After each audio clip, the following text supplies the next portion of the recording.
chasing stories in the night. Once an 18-wheeler rolling down those long roads. Now he's spinning tales like a rock star unloads. From Louisiana swamps to the distant tours of duty, he's got a cranky humor with a touch of raw beauty. Steering through the memories, both the dark and bright, with laughter as his compass, he'll guide you through the night. On the Dave Carter Show, where the stories flow from battlefields to highways, it's a wild rodeo.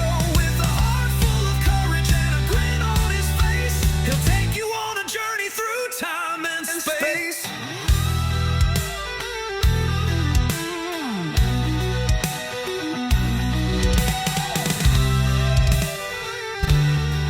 Greetings, one and all the free thinkers, free spirits, practitioners of common sense. I'm Dave Carter. I'm your tour guide, and we've got an extraordinary show lined up for you today. In a few minutes, we'll be talking with radio host Brian Russ. He's the host of the Brian Russ Show. You can hear him in the Florida Panhandle from 5 a.m. to 8 a.m. most weekday mornings on News Talk 101 FM out on the beach and all across Northwest Florida. He's on Rumble and all over the place. BrianRuss.us is his main site. He's a fun guy, very engaging, extremely well-informed and knowledgeable, and he'll be coming up in just a minute.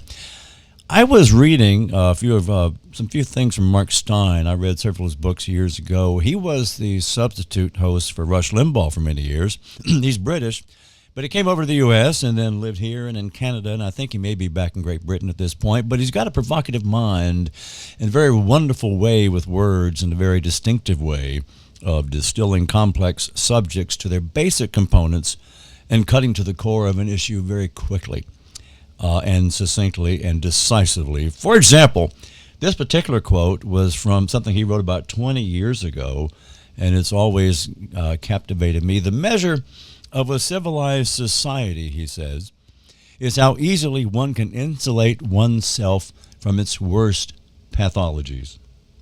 That's kind of worth thinking about, no? Every society has its less savory side, right? Every society, every city, most every town, and certainly every country has a geographical area and or a demographic that is rather problematic, maybe more than one, and they create more problems than the balance of that country or that particular city or county. So Mark is laying down a marker here that you can gauge how advanced a civilization is by how easily the law-abiding in that society can remain insulated from the lawless. Excuse me. Most of you know that I spent about 8 or 9 years living in Memphis, Tennessee, moving away from that place and down here to the Panhandle in 2022. Using Mark Steyn's criteria, civilization in the Memphis area has been done for some time. There used to be pockets of town that were problematic, Orange Mound and some other scattered places, but the worst pathologies in Memphis have now spread beyond those areas and have reached the point where people can no longer insulate themselves from the pathological rot that has taken over. For example, there used to be a mall on the south side of town, and it had an ice skating rink inside the place. It was very nice.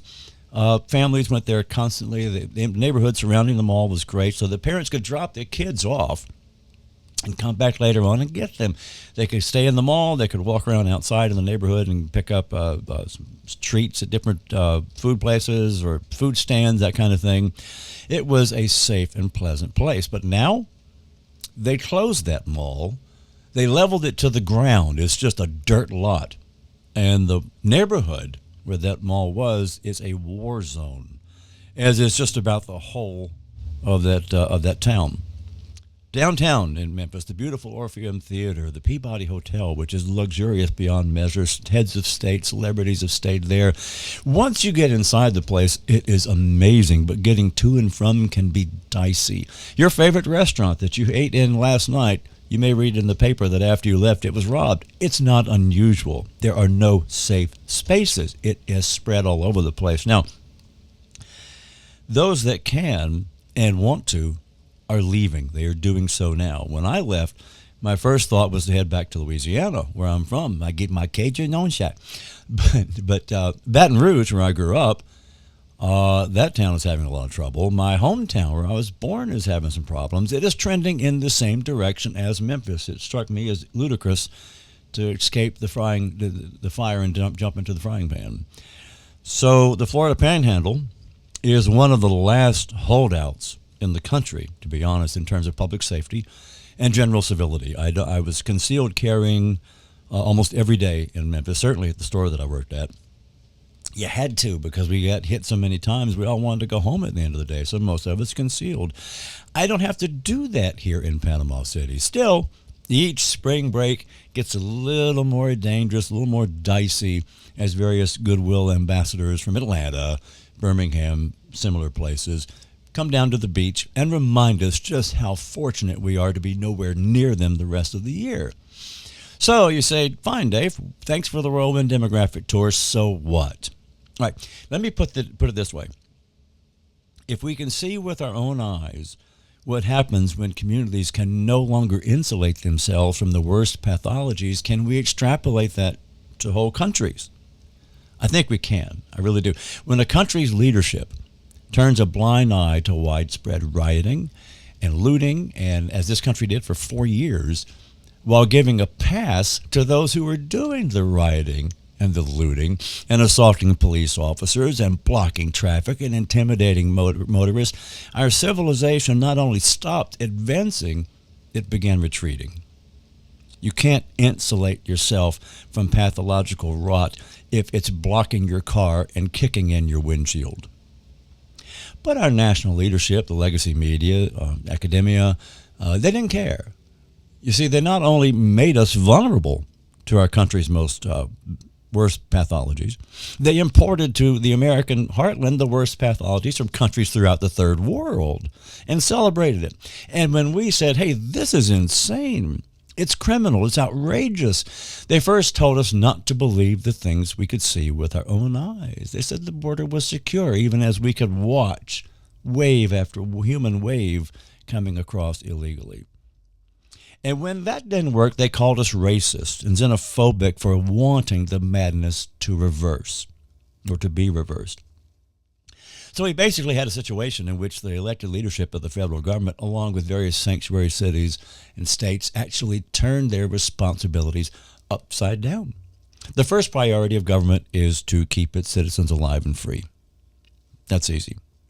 Not easy to do, but easy to understand. But instead of prioritizing the lives and safety of their own citizens, our leadership became special pleaders for the lawless, for the predators, for domestic thugs and foreign-born criminals and terrorists. Even today, the same people protest and riot and cry and lose what's left of their minds on behalf of human traffickers, gang members, violent felons, and illegal hoodlums, over against the right of you and your family to live and work and to go to school and to travel about town safely. So how are things going at this point in terms of reversing all that? Well, from Jan Bongino over at the FBI, we see that violent crime, I'm just going to quote him, and you'll see it on your screen if you're watching this, our violent crime initiative dubbed Summer Heat and other initiatives around the country have the murder rate trending to be the lowest in U.S. history by a long shot. Summer Heat is coming to a city or town near you soon as we assist your community in removing criminal predators from the streets. Our emphasis on violent crime has led to the arrest of 14,000 violent criminals.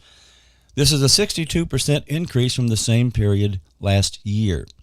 We rescued over 100 children being preyed on while arresting over 825 violent child predators and 140 human traffickers. Our agents locked up 51 foreign intelligence operatives for spying and smuggling dangerous substances into our country. In conjunction with our federal partners, we apprehended, imprisoned, and deported over 18,000 illegal aliens. Many of these illegal aliens had violent criminal histories. As a result, last month, again, 0 illegals were admitted into our country. The same partners arrested nearly 800 rioters for attempting to stop enforcement actions. We seized 44,000 kilos of cocaine, 3,500 kilos of meth, 1,210 kilos of fentanyl in just the last few months. This is a 22% increase from the same time period last year. In addition, we locked up one of the most dangerous gang leaders in the country, and we dismantled gang operations in nearly every corner of the country, including the largest Tren de Aragua gang takedown ever. We locked up 3 of the top 10 most wanted FBI targets, and we are closing in on others. Not bad, not bad. Is there more to do? Oh, you bet, absolutely. But with the murder rate trending to be the lowest in U.S. history, with a 62% increase in the arrest of violent criminals over a year ago, and a 22% increase in the amount of fentanyl and cocaine and meth over last year, and with 3 of the top 10 most wanted FBI targets locked up, I'd say that it's getting easier over time for Americans to insulate themselves from the worst pathologies. If that's the measure of a civilization, then we're advancing and trending in the right way. That's a win in any column, I would think. Certainly a win for Americans and their safety and that of their families. Not bad, huh? For surly wit, piercing questions, and a quest for truth, it's the Dave Carter Show.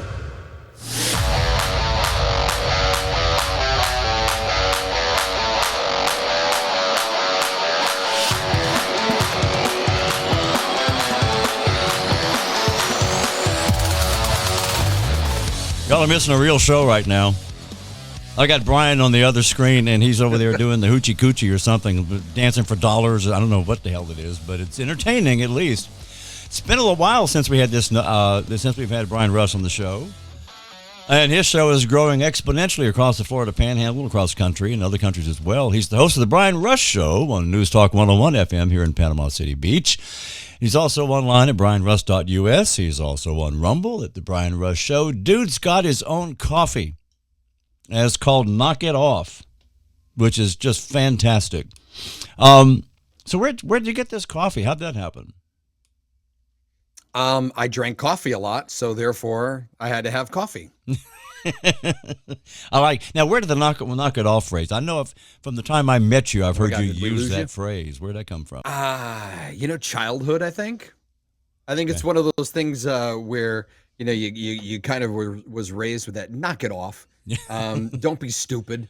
Right. So I think that's kind of where I picked that up from. Yeah. And that's kind of been my phrase for a long time. It's just knock it off. Stop being stupid. And if more people would knock it off, we'd all be a lot happier, I guess, then. Oh, Lord have mercy. No kidding. Yeah. So it's a pleasure to have you on the program. What's been going on? What you been up to? Just working a lot, doing a lot of shows, and trying to fight the liberal madness that we deal with every day. And let me tell you, this is an uphill battle. Man, I know. So let's get to it. What this Attorney General Pam Bondi, this situation with the Epstein files and all that. What's your take on this? And I have not been able to watch much news today. Has anything changed? I know that Bongino was talking about hanging it up, but Kash Patel was not. What's the latest on this, or do you know? To be honest with you, I had a lunch date today, so I haven't paid much attention to the news other than what we talked about this morning on the show. Yeah. This whole thing's a mess, and I think that in the end, this was probably not a smart move on behalf of Donald Trump's side for doing what he did, fully backing Pam Bondi, and I think Donald Trump has missed the reading of the room when it comes to files. And a lot of people are saying about how the Epstein files is just one thing, and it's not the one thing that we all voted for, and which is very true, but it's become such a thing and taken on a life of its own that I think this is going to be a dangerous thing that the Democrats are going to use, and they're going to hurt the Republicans in the midterm because of this, because we didn't have much credibility in Pam Bondi. I've not been a big fan of hers, and I've called for her to be replaced for a while now. Yeah. But I think this now makes it worse, especially when you had Kash Patel and Dan Bongino for a very long time on their own shows talking about all the problems with the Epstein files and talking about the files and seeing the files. And we've seen Epstein's lawyers say that there's files. And then all of a sudden, nope, there's nothing there. We're moving on. Having a good day. How's your mom? It's like, what happened? And I think that's going to hurt. Well, and she even said at one point that the files were on her desk and she was looking them through and making whatever she needed to do with it, sprinkle holy water, whatever, and nothing came of it. And now they're saying, what files? What are you talking about? Yeah, Yeah, and I think the bad part about it too is that when you literally have Epstein's lawyers coming out and saying, "No, I've seen the list." So if you've got Epstein's lawyers who really should just be like still defending their client and saying, "Yep, there's no list. I don't know what you're talking about." They're coming out and saying it. So this is not a good move on Donald Trump's behalf. You indicated on your show this morning, that the balance of power in the Senate hangs by just nearly single-digit Republican members. Do you think that the Democrats habitually taking the side of on 80-20 issues, they're siding with the 20, with the human smugglers, with the gang leader, with the gangsters, against ICE, assault the police, all this crap? Do you think that will have anything that would just kind of give us a little bit more of a margin for error in the House? Steve Bannon actually came out and said that with this move with the Epstein files is probably going to cost the GOP 35 to 40 seats.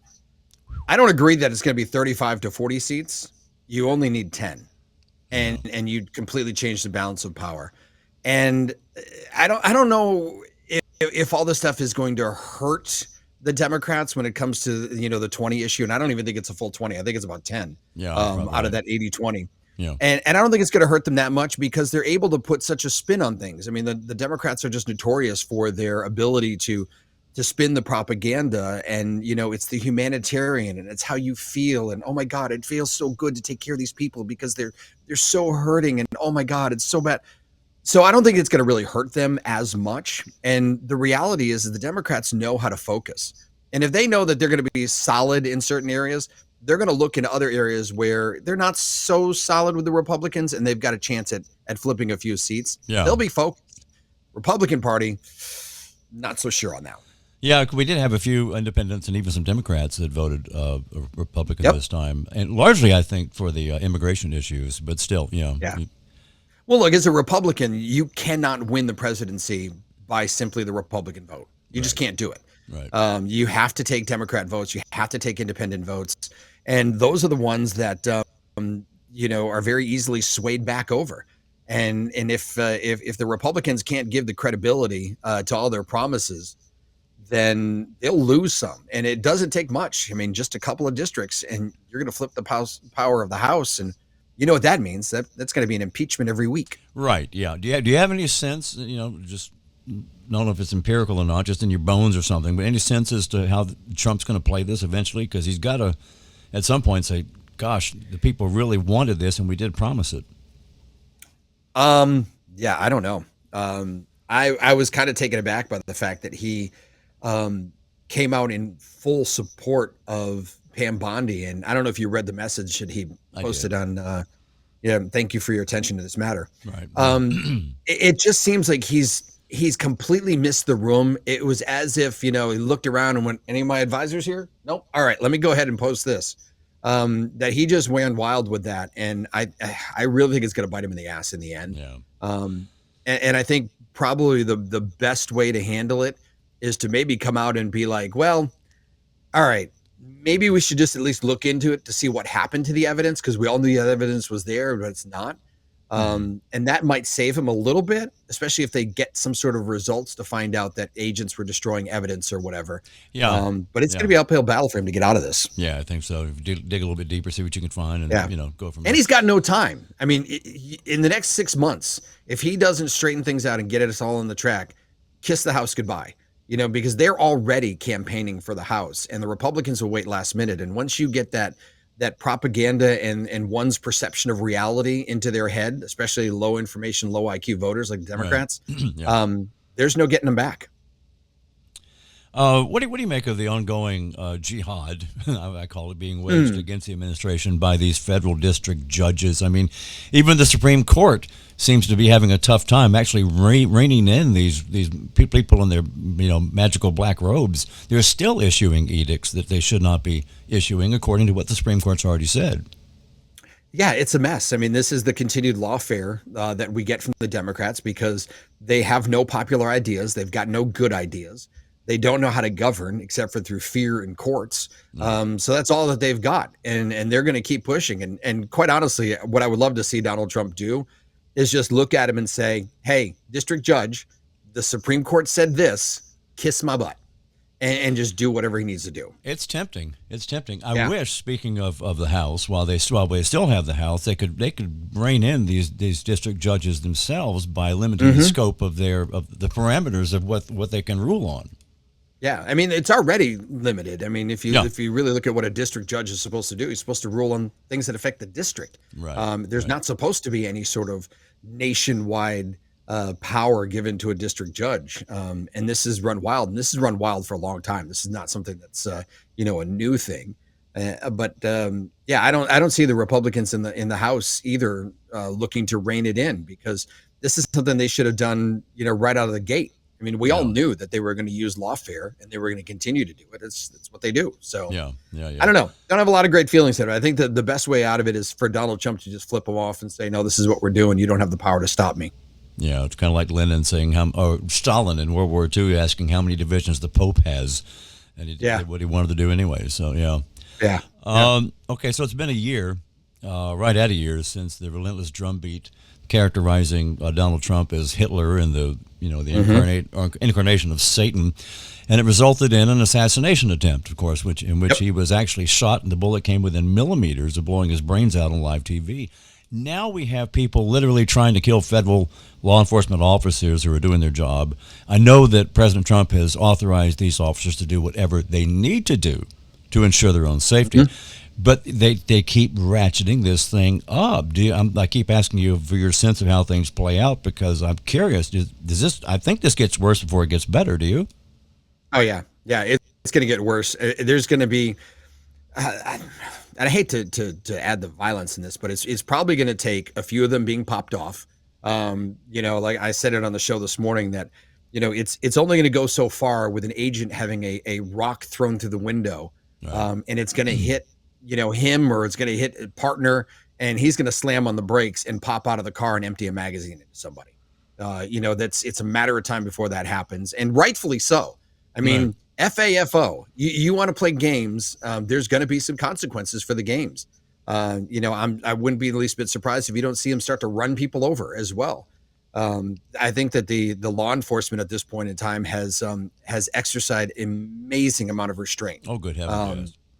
Yeah, and how it hasn't happened yet, I don't know, but things are going to need to change, and this might also need to be a Donald Trump calling the leadership of Democrats to the White House in a closed door, no publicity message, and say, listen, you got to cut this F out. You guys are causing problems, and maybe even start going after some of the politicians who are encouraging this stuff. We can't continue going down this road, and I do feel, unfortunately, it's probably going to get a little bit worse before it gets better.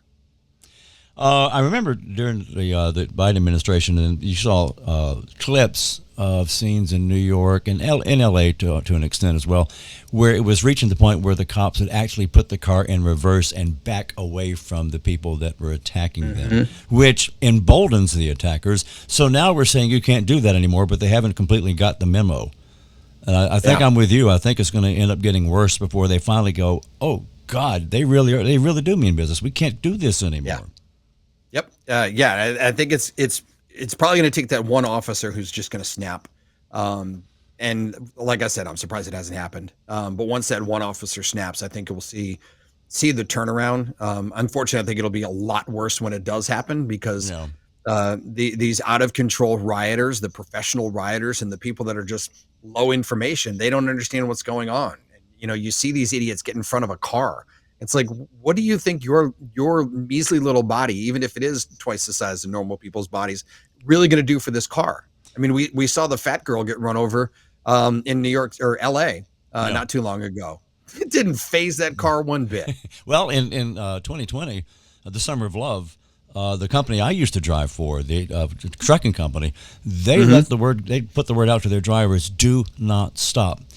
Put your hazards on, your four ways, hit a horn, whatever you have to do, slow down, make an attempt to at least, be cautious, but do not under any circumstances stop. We don't want you or the equipment being held hostage or being damaged or used for nefarious purposes if somebody throws you out of the seat and gets behind the wheel themselves.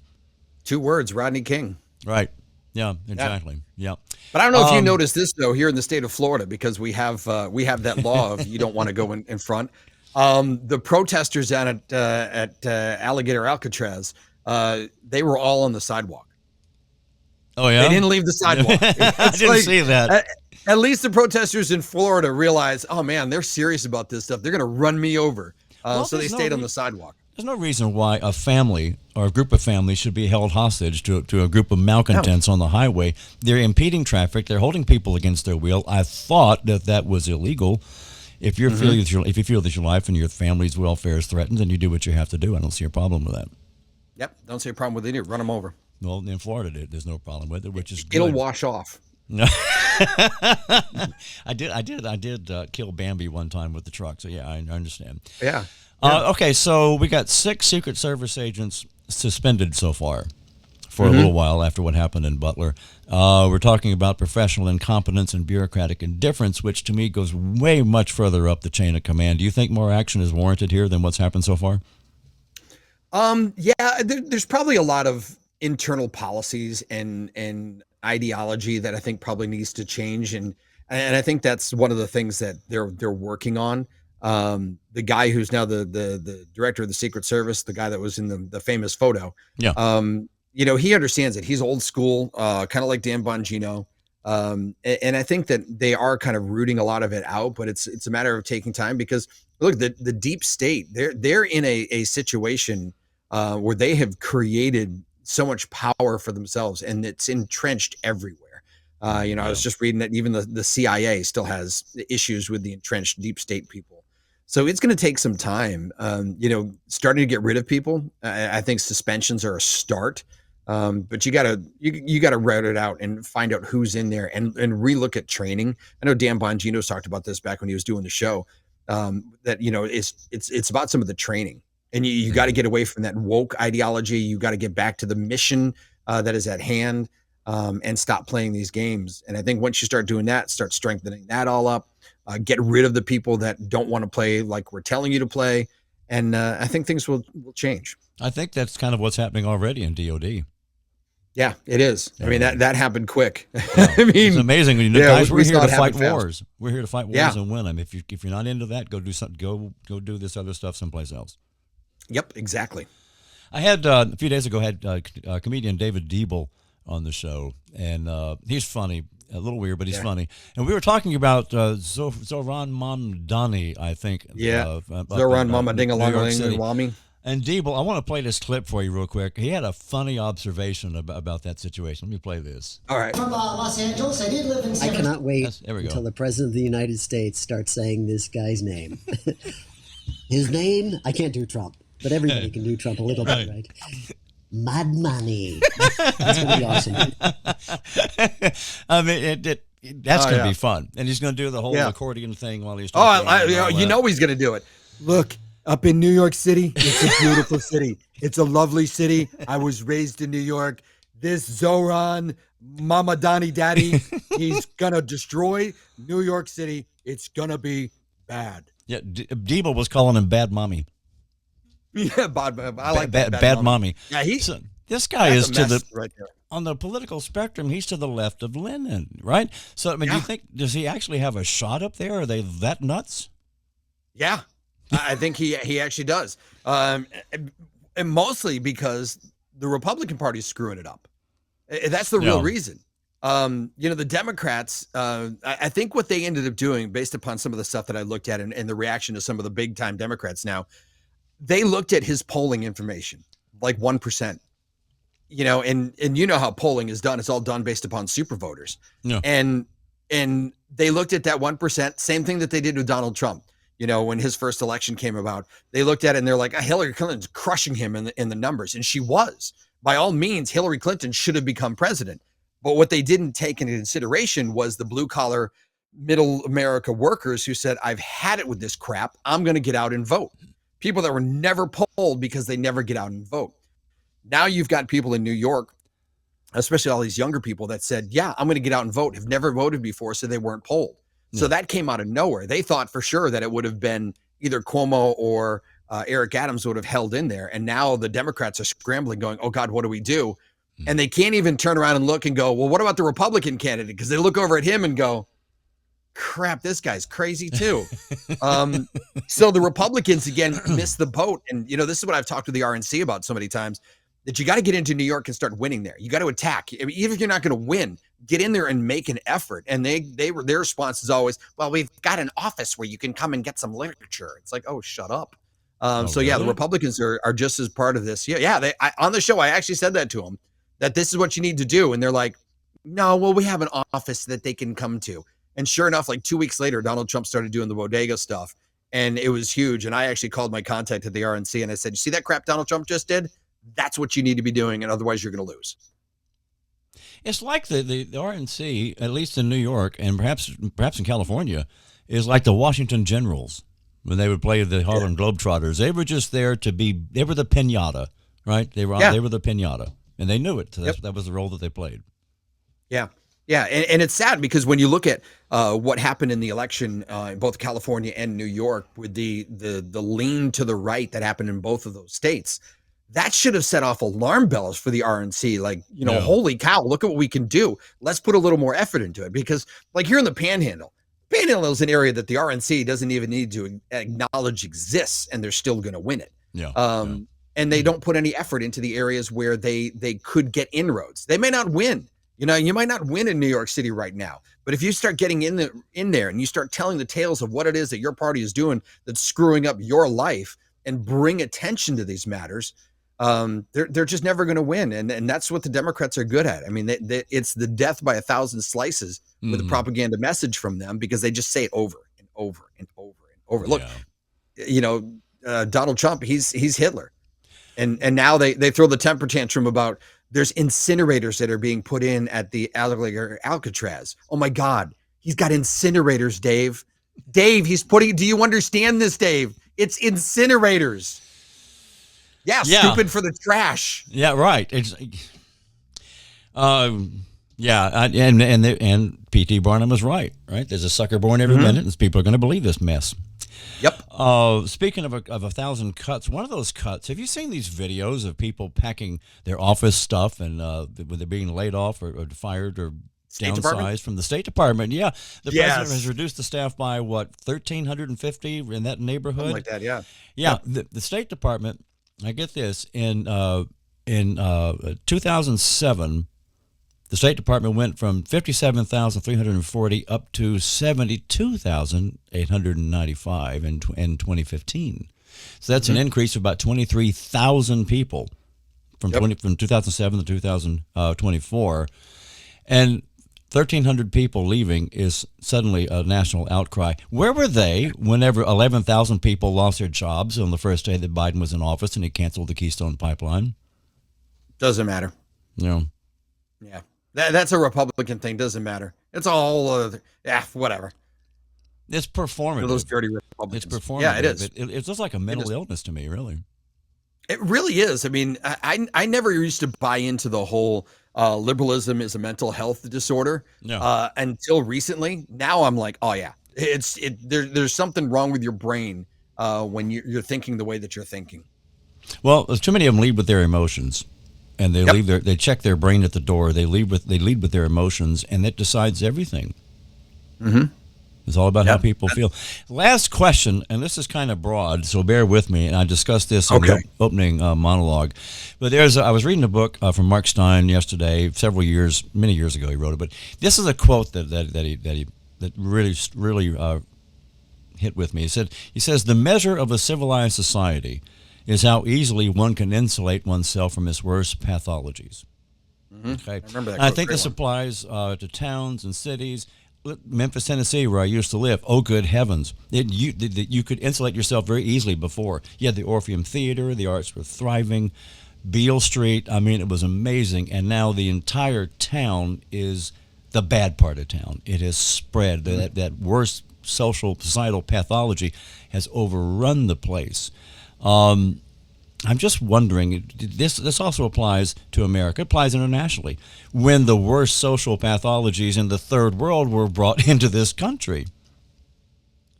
So I'm wondering, my supposition is that Donald Trump's election was a last-ditch attempt to restore Americans' own ability to insulate themselves from this country's worst pathologies and foreign pathologies that were being brought in here. And maybe maybe we're turning things around, certainly with respect to the foreign pathologies coming here.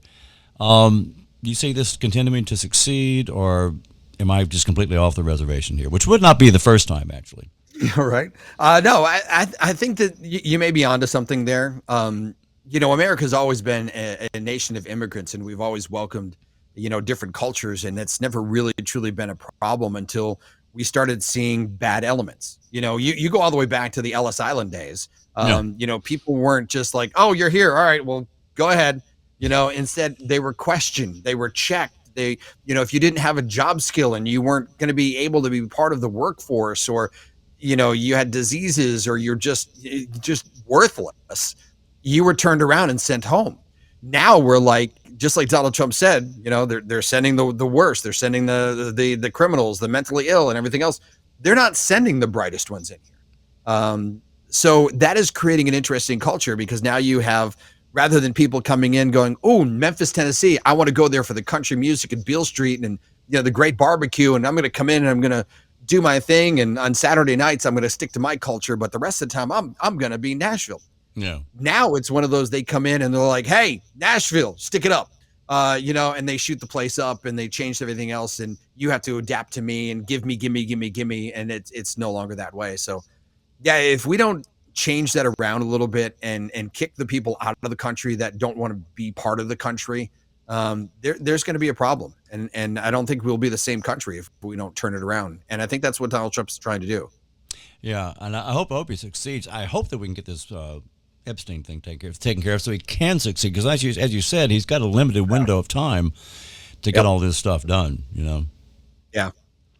So you have a shirt on your website. It's up at the top right-hand corner at brianrust.us. It says Republican National Committee.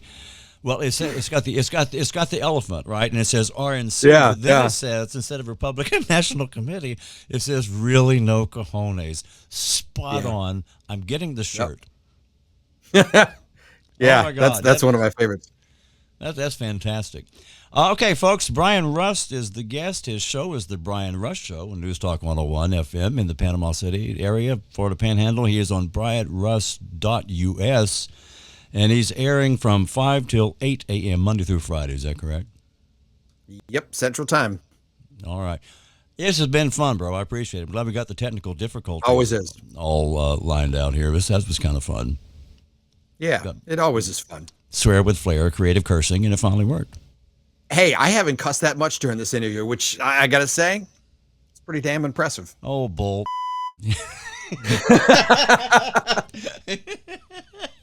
All right, man. I've enjoyed it. We'll talk to you soon. All right, man. See ya. Folks, that's Brian Rust on the Dave Carter program.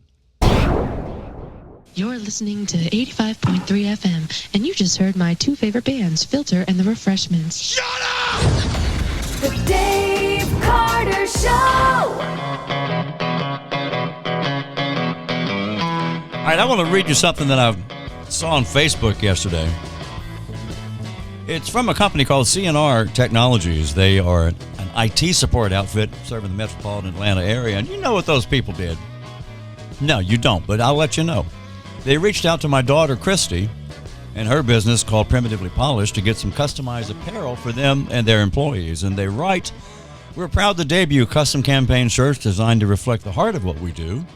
Let us worry about IT so you don't have to. Backed by veteran leadership built on service and integrity. And then they add, quote, big shout out to Primitively Polished, a local screen printer who absolutely nailed it. Her work is always top tier, and these shirts are no exception.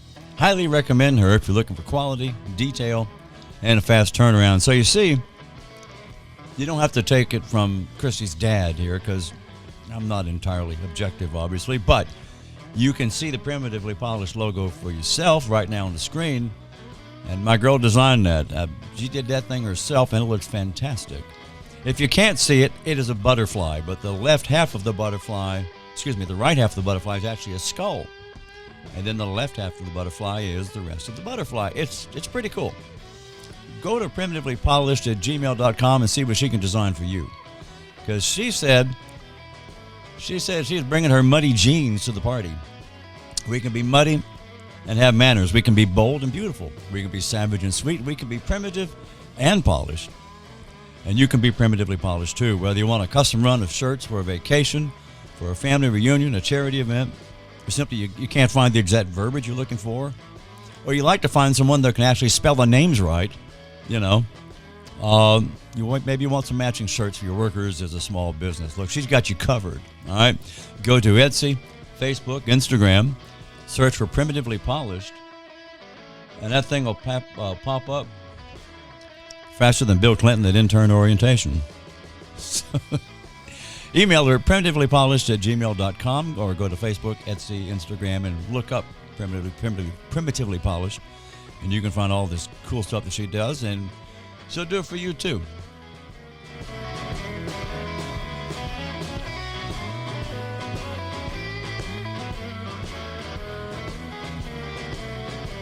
All right. Now, while you're waiting on your shirts to arrive, you can also check out Precision Sprinkler Systems, also in the Atlanta area. What a coinkydink, right? You ever thought about things that you can do to make your life a little easier, while simultaneously ensuring that your house or business has the kind of curb appeal that will help maintain or even increase their value? Because if you're in the greater Atlanta area, or in North Georgia generally, you owe it to yourself and your property to check out Precision Sprinkler Systems. Now, the company's been around since 1986. Now it is owned by my friend and perhaps future son-in-law, Josh. But that information doesn't help you one little bit. What will help you immensely, however, is the fact that Josh and his team are some of the hardest working people you will ever see in action. They make the Energizer Bunny look like he's on the Xanax or some Cheech and Chong gummies or something really weird like that. Josh's crew, they flat get at it. From irrigation systems to landscape lighting, drainage solutions, machine boring and trenching, the folks at Precision Sprinkler Systems have an assortment of options that won't break the bank while keeping your lawn and landscaping look pristine all year round. I've seen their work, and you know how some irrigation and sprinkler systems sort of drizzle the stuff out onto the lawn? Well, you don't want that. You don't need that. Precision Sprinkler Systems, they're able to cover your entire lawn effectively, but they're not going to flood the thing either. So you're not going to need a bass boat to get to the car, or they're not just dribbling the water out like you're trying to waterboard the grass. You don't need that either. Head over to Precision Sprinkler Systems Inc.com and see their work for yourself. If you're in the greater Atlanta area or somewhere in North Georgia, Josh and his crews over at Precision Sprinkler Systems Inc.com can get you set up. Call them at 770-594-8135. That's 770-594-8135 for more information. I got to find what I'm doing here. Well, there we are. Play a little piano now while I'm talking. So again, folks, that's Precision Sprinkler Systems Inc.com. You can give them a call or go over to the website, schedule a consult, check it out, and see what they can do for you.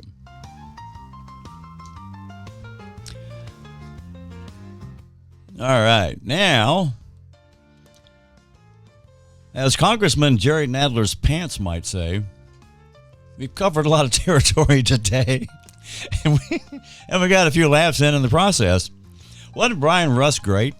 I mean, he's a regular on this show. He actually co-hosted this program with me in front of a live audience, and we did a show last December at Harrison's Cafe here in Panama City. He's good people. He's got some great perspectives, posits some good ideas, and generally proves to be spot on in what he predicts and what he thinks is coming down the pike. So listen to him on BrianRust.us. Been a long day already. Well, look, if you're listening to this thing and you're enjoying it, if you like what you're seeing and hearing, there are some links that you will find at the bottom of this page. Will be popping up any moment, where you can find me at Facebook, you can find me at X, YouTube, on Rumble, all over the place. And look, if you're listening to this thing and you want to see if I look as strange as I sound, well, the short answer is yes. But head over to Rumble and search for Dave Carter Show, and you'll be there. Conversely, if you're wondering where the audio version of the show is, we're on Spreaker, we're on Ricochet, obviously, iTunes, Spotify, Podbean, Stitcher, Pandora, Sonogram, Ham Radio, smoke balloons, carrier pigeon, all that. Hot air balloons, you name it, you'll find us there. Also, if you have some comments or ideas, or perhaps you want to air a point of view on this or that topic that may be different from mine, which I like a lot, contact me at davecarteronline@gmail.com. Okay, that's, again, davecarteronline@gmail.com. And who knows, you may even wind up here on the program to exchange ideas with your host here. I think that'd be interesting for the audience to watch, and they can make their own minds up. I'm looking for a civil and thoughtful exchange. We don't have to agree, but at least we can explore where each other is coming from and let people sort it out for themselves. But if you resort to ad hominem attacks, name-calling, or just lose your marbles or something, then you're gone. You'll be out here quickly. I hope that's fair, but that's I'm looking forward to hearing from you folks. So that about wraps this thing up. So with my thanks to Brian Rust, my very special thanks to you, the listeners, our viewers. As always, I am Dave Carter. I'll see you next time. From the fires to battles, it's a thrill you won't forget. Join the Dave Carter Show, there's no room for regret. On the Dave Carter Show, where the stories flow, from battlefields to highways, it's a wild rodeo. With a heart full of courage and a grin on his face, he'll take you on a journey through time and space.